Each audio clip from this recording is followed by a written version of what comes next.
സങ്കീർത്തനങ്ങൾ 147. യഹോവയെ സ്തുതിപ്പിൻ, യഹോവയെ സ്തുതിപ്പിൻ. നമ്മുടെ ദൈവത്തിന് കീർത്തനം പാടുന്നത് നല്ലത്, അത് മനോഹരവും സ്തുതിയുചിതവും തന്നെ. യഹോവ യെരൂശലേമിനെ പണിയുന്നു, അവൻ യിസ്രായേലിന്റെ പുരുഷന്മാരെ കൂട്ടിച്ചേർക്കുന്നു. മനം തകർന്നവരെ അവൻ സൗഖ്യമാക്കുകയും അവരുടെ മുറിവുകളെ കെട്ടുകയും ചെയ്യുന്നു. അവൻ നക്ഷത്രങ്ങളുടെ എണ്ണം നോക്കുന്നു, അവയ്ക്കൊക്കെയും പേർ വിളിക്കുന്നു. നമ്മുടെ കർത്താവ് വലിയവനും ശക്തിയേറിയവനുമാകുന്നു, അവന്റെ വിവേകത്തിന് അന്തമില്ല. യഹോവ താഴ്മയുള്ളവനെ ഉയർത്തുന്നു, അവൻ ദുഷ്ടന്മാരെ നിലത്തോളം താഴ്ത്തുന്നു. സ്തോത്രത്തോടെ യഹോവയ്ക്ക് പാടുവിൻ, കിന്നരത്തോടെ നമ്മുടെ ദൈവത്തിന് കീർത്തനം ചെയ്യുവിൻ. അവൻ ആകാശത്തെ മേഘം കൊണ്ട് മൂടുന്നു, ഭൂമിക്കായി മഴ ഒരുക്കുന്നു. അവൻ പർവ്വതങ്ങളിൽ പുല്ല് മുളപ്പിക്കുന്നു. അവൻ മൃഗങ്ങൾക്ക് കരയുന്ന കാക്കക്കുഞ്ഞുങ്ങൾക്കും അതതിന്റെ ആഹാരം കൊടുക്കുന്നു.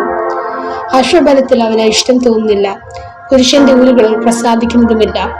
തന്നെ ഭയപ്പെടുകയും തന്റെ ദയയിൽ പ്രത്യാശ വയ്ക്കുകയും ചെയ്യുന്നവരിൽ യഹോവ പ്രസാദിക്കുന്നു. യെരൂശലേമേ, യഹോവയെ പുകഴ്ത്തുക, സീയോനെ, നിന്റെ ദൈവത്തെ സ്തുതിക്കുക. അവൻ നിന്റെ വാതിലുകളുടെ ഔടാമ്പലുകളെ ഉറപ്പിച്ച് നിന്റെ അകത്ത് നിന്റെ മക്കളെ അനുഗ്രഹിച്ചിരിക്കുന്നു.